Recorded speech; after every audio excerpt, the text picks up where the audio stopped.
Hindi sa lahat ng panahon ay malakas tayo. May mga pagkakataong tinatamaan tayo ng pagod, panghihina at kalungkutan. Sa mga oras na tayo'y nadudurog, huwag kalimutan na ang Diyos ay laging nariyan, handang magbigay lakas at pag-asa. Ang tunay na lakas ay hindi laging nagmumula sa ating sarili, kundi sa pagtanggap ng kanyang tulong at gabay. Sa kanyang pagmamahal, muling babangon tayo at malalampasan ng lahat ng pagsubok. Hindi sa lahat ng panahon ay malakas tayo. May mga pagkakataong tinatamaan tayo ng pagod, panghihina at kalungkutan. Sa mga oras na tayo'y nadudurog, huwag kalimutan na ang Diyos ay laging nariyan, handang magbigay lakas at pag-asa.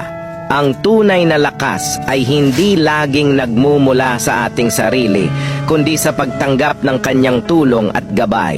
Sa kanyang pagmamahal, muling babangon tayo at malalampasan ng lahat ng pagsubok. Hindi sa lahat ng panahon ay malakas tayo. May mga pagkakataong tinatamaan tayo ng pagod, panghihina at kalungkutan. Sa mga oras na tayo'y nadudurog, huwag kalimutan na ang Diyos ay laging nariyan, handang magbigay lakas at pag-asa.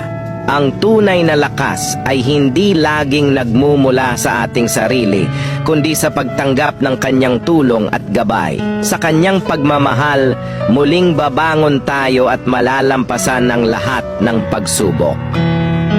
Hindi sa lahat ng panahon ay malakas tayo. May mga pagkakataong tinatamaan tayo ng pagod, panghihina at kalungkutan. Sa mga oras na tayo'y nadudurog, huwag kalimutan na ang Diyos ay laging nariyan, handang magbigay lakas at pag-asa. Ang tunay na lakas ay hindi laging nagmumula sa ating sarili, kundi sa pagtanggap ng kanyang tulong at gabay. Sa kanyang pagmamahal, muling babangon tayo at malalampasan ng lahat ng pagsubok.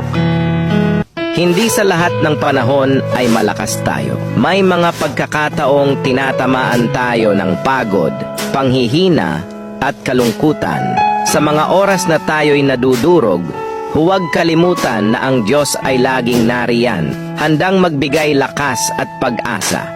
Ang tunay na lakas ay hindi laging nagmumula sa ating sarili, kundi sa pagtanggap ng kanyang tulong at gabay. Sa kanyang pagmamahal, muling babangon tayo at malalampasan ng lahat ng pagsubok. Hindi sa lahat ng panahon ay malakas tayo. May mga pagkakataong tinatamaan tayo ng pagod, panghihina at kalungkutan. Sa mga oras na tayo'y nadudurog, huwag kalimutan na ang Diyos ay laging nariyan, handang magbigay lakas at pag-asa. Ang tunay na lakas ay hindi laging nagmumula sa ating sarili, kundi sa pagtanggap ng kanyang tulong at gabay. Sa kanyang pagmamahal, muling babangon tayo at malalampasan ng lahat ng pagsubok. Hindi sa lahat ng panahon ay malakas tayo. May mga pagkakataong tinatamaan tayo ng pagod, panghihina at kalungkutan. Sa mga oras na tayo'y nadudurog, huwag kalimutan na ang Diyos ay laging nariyan, handang magbigay lakas at pag-asa. Ang tunay na lakas ay hindi laging nagmumula sa ating sarili, kundi sa pagtanggap ng kanyang tulong at gabay. Sa kanyang pagmamahal, muling babangon tayo at malalampasan ng lahat ng pagsubok. Hindi sa lahat ng panahon ay malakas tayo. May mga pagkakataong tinatamaan tayo ng pagod, panghihina at kalungkutan. Sa mga oras na tayo'y nadudurog, huwag kalimutan na ang Diyos ay laging nariyan, handang magbigay lakas at pag-asa. Ang tunay na lakas ay hindi laging nagmumula sa ating sarili, kundi sa